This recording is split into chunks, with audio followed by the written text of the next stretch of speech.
When we look at the world around us, we can see all sorts of beauty, all sorts of glory. We can see the kingdom of God at work. But when we look at the world around us, we can also see great issues, things that need to be overcome, reconciliation between individuals and between nations that needs to take place. There are sorts of problems out there that need to be worked on, and people need to learn to forgive one another. And as I thought on this over the course of the last several months, I decided that I would really like to try and do something about this. And so I found this wonderful book by the Archbishop of Canterbury, Justin Welby, called The Power of Reconciliation. And I got it in my head that I really wanted to teach this book. And so as I've been reading this book, what I've discovered is it's talking about some very big ideas. And a lot of times, the work of reconciliation, the work of forgiveness, isn't necessarily in the very big ideas, but it actually comes down to the individual. And as I read the book, I was delighted to discover that the book is really based on a course that was put together at Canterbury Cathedral called the Difference Course.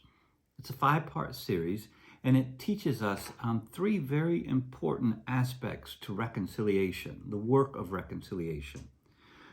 It begins with being curious about the other person, their perspective, their views, their history, their nationality, whatever it might be.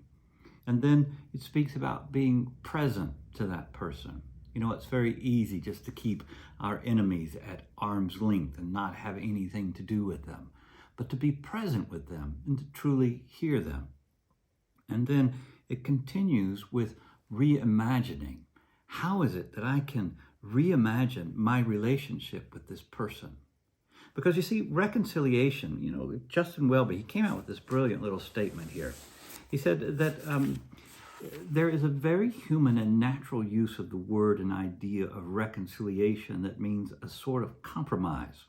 There is a thought that reconciliation is achieved by everyone meeting in the middle in a sort of huggy, wet mass in which nobody is really happy and we all pretend to agree.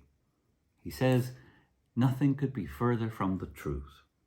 Reconciliation demands truth and justice, recognition and expression of anger. Forgiveness is only real when freely offered without manipulation and freely received without compulsion. So I've decided, instead of trying to teach this book, I would teach this Difference course. It's 5 weeks long, and I invite you to join us. We're going to meet up in the parish hall and sit down, and each week there's a short lesson, a short teaching, and then there's actually some exercises that we go through in small groups.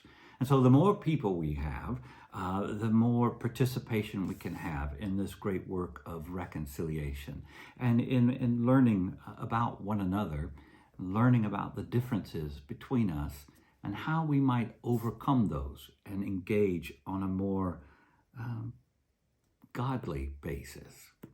So please consider joining us, and perhaps together in this beautiful, messy world of ours, we can make a difference.